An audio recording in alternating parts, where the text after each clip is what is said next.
Ladies and gentlemen, this is a quick recap of the boxing that I have not covered for the last couple of weeks. First of all, Terence Crawford defeats Julius Indongo, stopping him, I believe it's in the third round, with two body shots, one to the liver, one to the solar plexus. Of course, Indongo was two titled world champion, and Terence Crawford was two titled world champion at super lightweight, aka junior welterweight. So, Terence Crawford is now the unified or undisputed junior welterweight champion of the world. Miga Koto outpoints Yoshihiro Kamagai, who's a tough contender to win the WBO super welterweight championship title.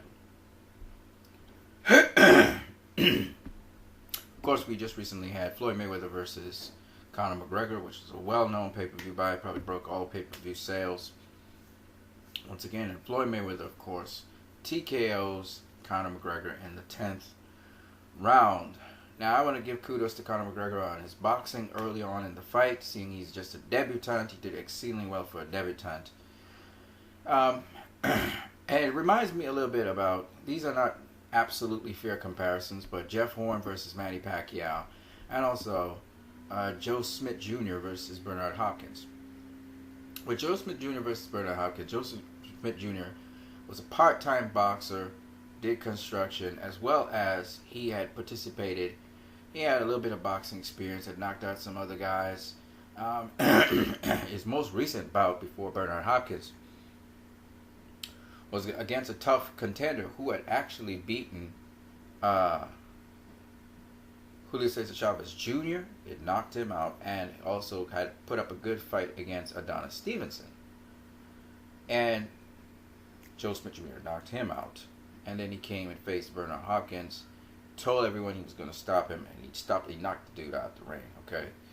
And he stopped the dude, so.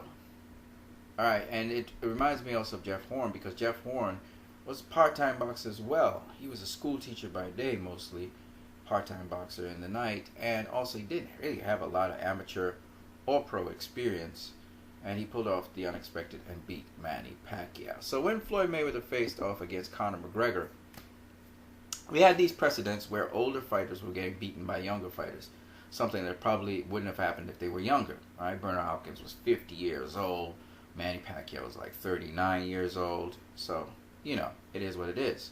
So when 40-year-old Floyd, who was closer to 41 than 40, came up against a 29-year-old Conor McGregor, we were thinking age may have a factor.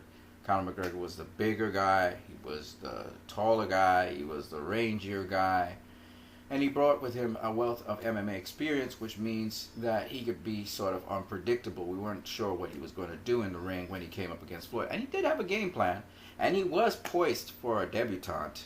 And he does have amateur boxing background, and he has sparred other boxers, top-level boxers. But he came up short. Now, he did very well for a debutante. 10 rounds, you go 10 rounds with a boxer, not just any boxer, the best boxer in the world, crazy. But still, at the same time, he came up short. Now, for those people who give these hyperboles, he performed better than Manny Pacquiao and better than all the other boxers and Canelo and so on. You can't say he performed better than them and he got stopped. Alright? And you can't diminish Floyd's work because Floyd stopped him. So, I was listening to Max Kellerman, and they're praising Conor, heaping praise on Conor McGregor, and then they're talking about Floyd needs to stay out of boxing, and he didn't look so good, and Stephen A. Smith saying the same nonsense. Listen, folks. That's propaganda to keep Floyd out of boxing. It doesn't really need to be, because Floyd doesn't have to come back into boxing. My point is this: Floyd was fighting a totally different fight to what you guys are used to seeing. And Conor McGregor, to his credit, was moving around the ring a lot more. And we expected him to. We expected him to stand toe-to-toe and fight. And he was moving around the ring, and Floyd was chasing him. Okay?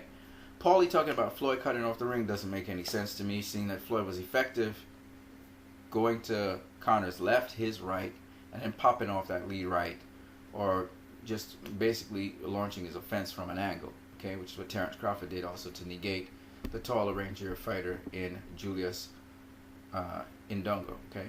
It's pretty much the same approach. So Floyd was able to close the distance, rough up Conor, work the body. That slowed Conor down significantly, and it really paid off when he started to mix the body shots with the head shots. That's when Conor actually got punch drunk. It wasn't that he lost his win, it was that he got punch drunk, okay? This has first started happening in the 7th, moved on to the 8th, the 9th, and it was all over by the 10th, okay? And Conor wasn't going to, if you just let Floyd punch him, he wasn't going to recover from that. He was going to get knocked out, okay? In fact, if you look at it, the clipping, Robert Byrd shoved Floyd out the way, and that's why Conor didn't get hit by Floyd a second time. He grabbed him, pulled him, and then shoved him out of the way, okay? So, at the end of the day, these are the fights that we have here to talk about. I don't want to talk anymore about Mayweather versus Conor McGregor. I want to focus on other fights in boxing that we are to look forward to. But I will say this. I will say that Floyd accomplished something that was remarkable. Some people say they will not acknowledge this fight as the 50th fight. I can see the arguments for and against that. The arguments for that are that this was a crossover fight. This was an epic fight that makes history, and therefore should be included in Floyd's 50-0. Where other people say this is not a boxer versus boxer fight, and therefore it should not be included in BoxRec. I will say this. In BoxRec, or the record of a boxer, it can include this because it was a boxing match. So if they want to include it, they can. And we can always make the argument for it in the sense that other legendary greats have had fights like this, and they were included in their boxing record. So it depends on how you want to look at that. Now, on the other side of the equation, I would say this. It wasn't a top-class, world-class boxer that Floyd faced off against. This was a guy who was debuting in boxing. Now, yeah, he was fighting, and he did do a lot of striking in MMA, but he was coming from another discipline. I do understand this is not a guy who's not familiar with boxing. He is familiar with it. He's been sparring people who have been in boxing for a very long time, some being top-class athletes, but he had never been in a professional ring before. So that's the thing. And he was going to face the best. I understand where Conor's coming from. He's testing his skills and trying to master the ability to do martial arts. I get it. At the same time, I have to say that his performance was not bad. And so if I see him in a boxing ring again, I'll give him a lot more respect than I did the first time with Floyd. So on that note, I hope you guys enjoyed this video. It's been a while since I've actually talked about boxing. You guys have a great one.